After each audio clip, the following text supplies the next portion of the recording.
Que ce soit dans le domaine de la programmation ou en dehors du domaine de la programmation, vous avez sûrement entendu parler de base de données une fois. Au moins une fois, vous avez déjà entendu parler de base de données. Alors, c'est quoi une base de données au fait?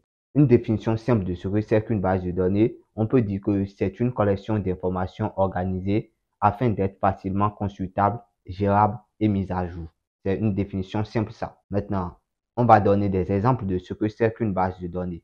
Si vous repartez aujourd'hui dans vos écoles, l'école où vous avez fait la classe de 6e, et que vous demandez à avoir accès à vos bulletins de la classe de 6e, sûrement ça fait déjà des années que vous avez fait la classe de 6e. Si vous demandez à avoir accès à vos bulletins de la classe de 6e parce que vous avez perdu vos bulletins, eux, ils peuvent vous donner une copie de vos bulletins. Ils ont sûrement une copie de vos informations, de vos notes quelque part. Ils peuvent faire sortir un bulletin à partir de ces notes-là. Ces notes sont soit dans un cahier de notes, soit c'est dans, ils n'ont pas un système numérique, c'est dans un cahier de notes. Et à partir de ça, ils vont vous faire sortir un bulletin équivalent à celui que vous avez perdu. S'ils ont un système numérique, alors là, c'est comme dans l'autre cas, s'ils ont une base de données à leur niveau à partir d'un logiciel et ils vont vous faire sortir à nouveau vos notes. En fait, vos notes là sont enregistrées quelque part.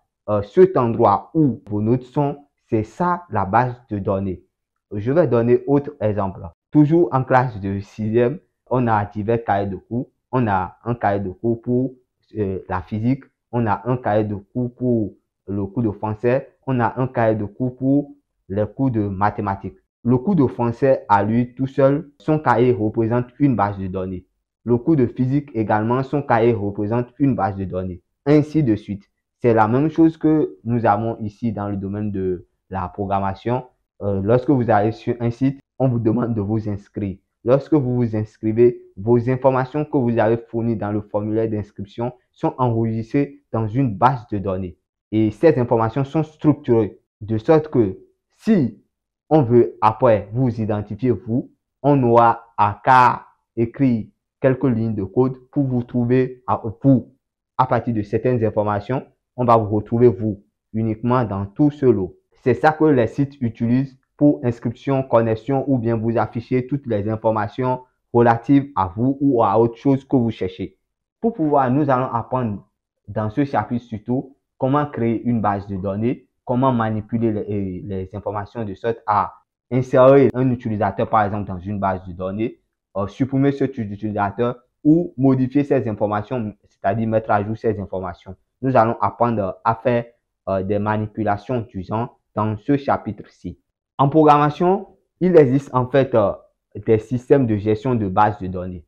Et dans ce coup-ci, nous allons apprendre à utiliser MySQL. MySQL, au fait, c'est un système de gestion de bases de données relationnelles, ce qu'on appelle SGBDR. C'est open source et il est largement utilisé. Dans ma définition, vous allez entendre que j'ai dit que c'est une base de données relationnelle. C'est très important de garder que c'est relationnel. Vous allez comprendre plus tard c'est quoi en fait relationnel.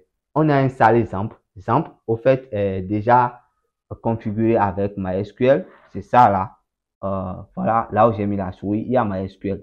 MySQL est là, XAMPP nous offre déjà cela.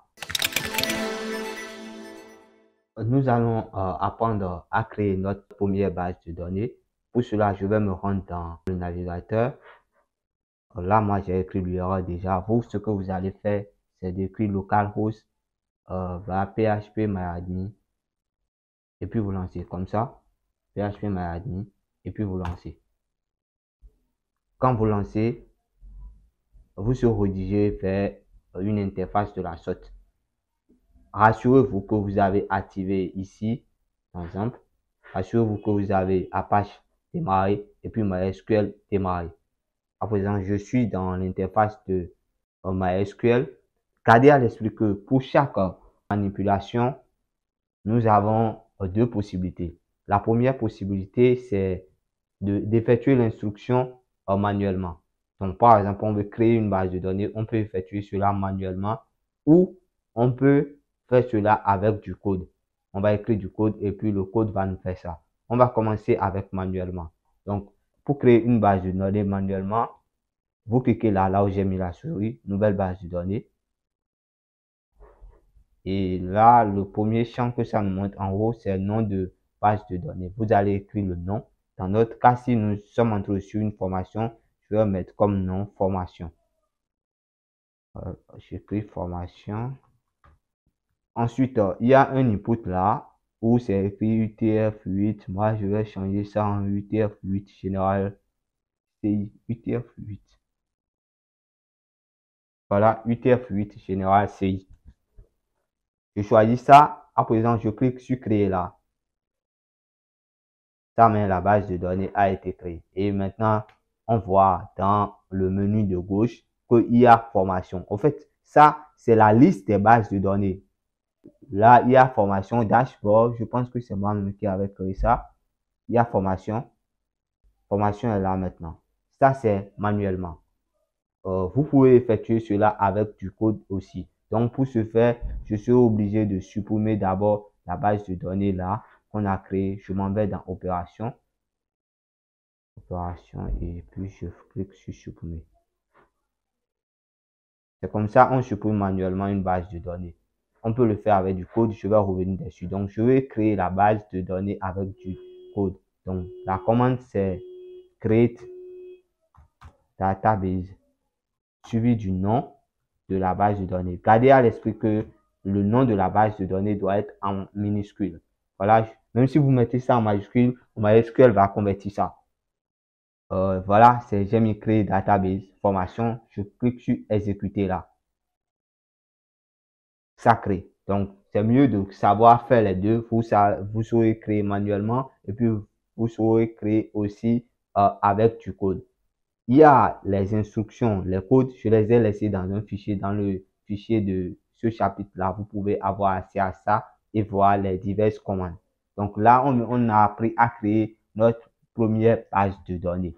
Ce qui a lieu de faire maintenant, c'est créer une table.